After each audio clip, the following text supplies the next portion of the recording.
Hey guys, welcome back to Clownfish TV. This is Kneon. I am here with Geeky Sparkles. Hello.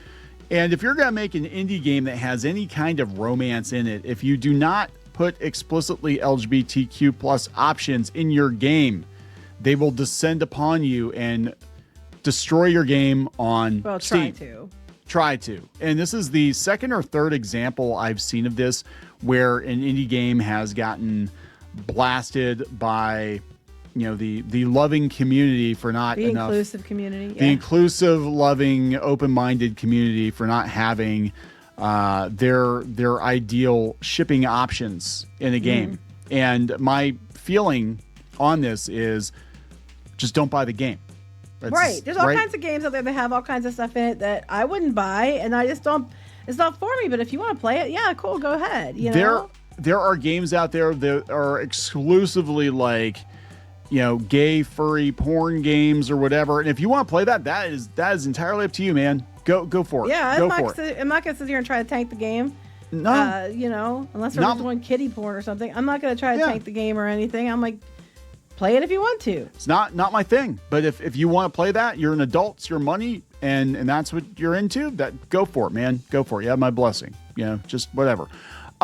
So it's weird to see this, and it does highlight how it's a one-way street, right? It's basically, to be inclusive, you have to include certain kinds of relationships in your game, regardless, whether or not the person agrees with that. Or you're a horrible, terrible bigot, but if you don't have straight relationships in games, that's cool. That's fine. Whatever. What is the focus on shipping in games anyway? Unless it's a dating sim, like who gives a shit? Who cares? I know. So let's talk about it, because it's just another example. So before we get into it any further, please subscribe for more pop culture news, views, and rants, guys. You'll get a woohoo if you do. Woo. Go out to more.clownfishtv.com. That's moreclownfishtv.com for more Clownfish TV, because that's what we have out there. So, we don't do super chats. That's the best way to support us. This is coming from the gamer, and this is like, look, this is Knight's Path. Knight's Path is the game we're talking about. This is not the first time it happened. I remember about 2 years ago, we had another game that was Artur Szymrowski. It was a Polish game. And you remember that one, right? Yeah. It was, the game was called Solash 2, and they blasted him too because he didn't have LGBTQ relationships in the game, and he wasn't mean about it. He's just like, I don't feel the need to put that in the game, whatever, don't buy it. And they tried to destroy him on Steam too. And here we go again. Wait, I'm confused though. I thought they said you weren't allowed to you had to stick in your lane though. So if you're a developer and you don't, you're straight or whatever, and you talk about what you know, I thought, you weren't allowed to represent other people because you have to stay in your own lane. Yeah. Well, whatever. So Pirate Nation sums up in a tweet here. The LGBTQ plus community is trying to cancel the upcoming medieval RPG Knight's Path after the developers introduced a heterosexual female romance option. A user asked about LGBTQ plus representation and received the reply, "We care about fun, not modern agenda." Ooh. Since then, critics have been spreading manipulated images from Steam claiming the game was made with AI, among other things. Oh, that's their new gotcha. Well, your game's made with AI. But if it's not real, I mean, couldn't you go after them? Because then they're like deliberately trying to ruin your business by making up shit. Yeah. So introducing Emily, one of the female characters you can form a romantic relationship with in the game.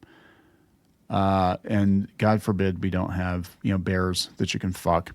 We care about gaming and fun and not modern agendas. And I had GPA actually send me this one. I missed this whole arc because we've been very busy this week. We're getting ready for a blizzard, and we're shutting down one of our businesses. So we've been very busy, But yeah, this person's like, I hope you'll have some LGBTQ representation in the game. They said we care about gaming and fun and not modern agendas. And this person says, hello, is there snail romance in the game? Knight's Path says, hello, Knight's Path isn't Baldur's Gate 3. I'm afraid as a small indie team, we simply can't afford mocap for bears or snails for those kinds of scenarios. No bear fucking in this game. I'm sorry, guys. Snail fucking either. No, go fuck a snail. I hear it's a very slow process. Oh my god. It's very slimy too. This is gross. Anyway, so the gamer, of course, are going to be bent out of shape because God forbid somebody makes the game they want to make, and you know, it's like I said, how many freaking thousands of gay dating sim, furry sim games are on Steam? Thousands of them. Apparently, they need a snail. I think that was a joke, personally. We need more snail fucking in games. Yeah. New fantasy indie game won't have LGBTQ representation because we care about gaming and fun and not modern agendas. Now, look, to be fair, you know, you didn't fuck the bear, but you poked the bear with that response. Yeah, you did. I'm going to be honest. I was thinking it. They did. I mean, I wouldn't have said anything, but, you know. I would have been like, well, you know, whatever. You know, it's like, or just not say anything, right? You can play however you want to. Mod it, I guess. I don't know, whatever you want to do. But they did, and here we are. So anyway, maybe this is the marketing. Maybe this is how they're trying to market the game. I mean, that could be too. I have no idea. Because controversy, anti-woke controversy is good for business in some cases. So who the hell knows? January 20th should have been a big day for indie game Knight's Path, the story-driven action RPG set in a grounded, low fantasy world inspired by the Holy Roman Empire. Released its first gameplay trailer on social media, and on Twitter alone, it garnered 2.2 million views. Wow. The joy was short-lived for indie developers. I can't pronounce their names. Jan Takota and Aim Shakwar. However, as the team has spent the last 2 days defending the game against allegations it copied Warhorse Studios' Kingdom Come Deliverance, alongside sharing it won't contain LGBTQ relationships because they don't care about modern agendas. It's hard to deny that it looks like Kingdom Come Deliverance. It's medieval world, so there's going to be some overlap. Yeah, so they were talking about that stuff, but they're putting them on blast. They're putting them on blast because of them saying that they weren't going to put gay romance in the game. Likely, and again, it's their game. You don't have to agree with it, right? But yeah. Hold on. They said, yeah, they were talking about the reaction to that and, you know, being historically accurate, whatever. They said the duo's words read fair, measured, and from a place of caring about history, but then they put their foot in their mouth, angering large swaths of their potential audience in response to an image displaying one of Knight's Path's distinctly unmedieval romance options. The duo were asked if the game would feature LGBTQ plus representation. They simply replied, we care about gaming and not modern agendas. And they said, of course, Knight's Path is under no obligation to include anything, but this particular phrasing seems like a dog whistle. That's it, yeah. It's like, well, okay, dog whistle. Stop. Oh, here we go. Whistle. Dog whistle for Gamergate. Oh, my God. Oh, my God. And shows ignorance of the relationships that were actually happening at the time. A cursory Google search on the topic shows dozens of real historical recollections of homosexuals. Though. If it was ancient Greece and Rome and stuff like that, yeah, they're not wrong on that. But that doesn't mean that they have to present it that way to make you happy. Just don't play it then. It's not really a big deal. That's that's interesting though.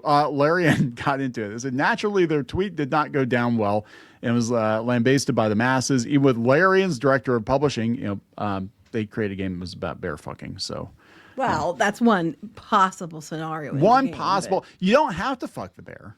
I mean, it's up to you if you want to fuck the bear. That is, and it's gay. It's like pet the dog. So. It's like pet the dog. There's don't get those mixed Can up. you pet the dog? Can you fuck the bear? Yeah. They said, yeah, Larian got in on it. They said, arguably the most pertinent response to the situation came from one user, though, who simply said, from a business standpoint, you could have said nothing, too. I would have said, honestly, I would have said nothing. I mean, I could have been like, or they answered with the snail thing. We're a small team. We only could do certain things. You could have said that even, or just ignored it. Just ignored the comment. Be like, or just been like, nah. That was not an option. So I'm sitting here thinking, like, what about all these JRPGs that have hetero romance as just part of the story, right? Like, I gotta go save the girl, or the whatever is in trouble, or we're gonna, get married, whatever. I don't think developers should be pressured into including things in their games that they don't want to. And I feel like a lot of times, though, these questions are a trap. They are a trap. I'm not gonna lie. Right? That was a trap question. That was a trap. And they knew that, so they made this. They made the smart ass answer, I think, but it probably wasn't the smartest thing to do. And now they're coming after them. But the flip side, I don't know if they even care. It's like whatever, don't play it then. But this, again, we've seen this so many times, and we talked about, and they get review bombed on Steam. Oh, but it's okay when they review bomb because they didn't get their way. But if you do it, if they think if you don't like a movie and say so, or a game and say so, how very dare you? You're all right, Chad. I just love these people. These extremes are always like, you're hilarious to me because they're all, I'm fighting the chuds, and I'm like, but you are every bit as bad, if not worse, than what you claim you hate. It's just it's on your side. It's your flavor. I'm fighting the chuds. I'm fighting the Nazis from the comfort of my own home, behind an anonymous screen name, with a keyboard. I'm fighting Nazis. It's just funny to me because they're even worse a lot of times than people they claim they hate. Yeah, and it's like you're the same stupid. coin, All of different it's side. stupid. Everything is so damn stupid now, and it's just like the fact that politics just keep coming up in these games at all is just, it takes the fun right out of it, right? Because now you don't look at the game, you don't judge the game based on the game itself. You judge the game based on the behavior of the people who make the game, or is this game woke or not? And you might start finding things in the game that maybe weren't intentional, but because everything is viewed through a political lens now. You know what I'm saying? Like you're watching shows and you're always watching a show with like one eye, like, is this show woke? Is this show not woke? Is this movie woke? I don't know. Is it woke? Because everything has been so ham-fisted lately, right? And you can't do any fisting, I guess, in this game. I don't know. But there we go. You can, as long as it's fisting with hetero a man fisting. and a woman. Yeah, hetero fisting. Hetero, that's yeah. Is he gonna be in He-Man Hetero Fisto? Just like, I don't know. Doubt it. My fist is only made for Fisto's women. in there. He is in there, and he actually looks pretty good, but we'll see. Anyway, there we go, guys. Just personal opinion, though. I'm with you. I would have been like, I'm not gonna. Yeah, I was thinking. I'm not answering that. You kind of, you said that you had to have known what was going to happen. Yes, that's why they asked the question, because they were hoping for a shitstorm. I mean, I'll give them credit for like flat out coming out and saying nope, but we don't care. But I wouldn't have said anything. I'd be like, yeah, whatever, just don't care. You're not even worth my time answering you, kind of situation. Yeah. So we're gonna wrap it up. Yep. Please subscribe for more pop culture news, views, and rants. We'll talk later. Bye.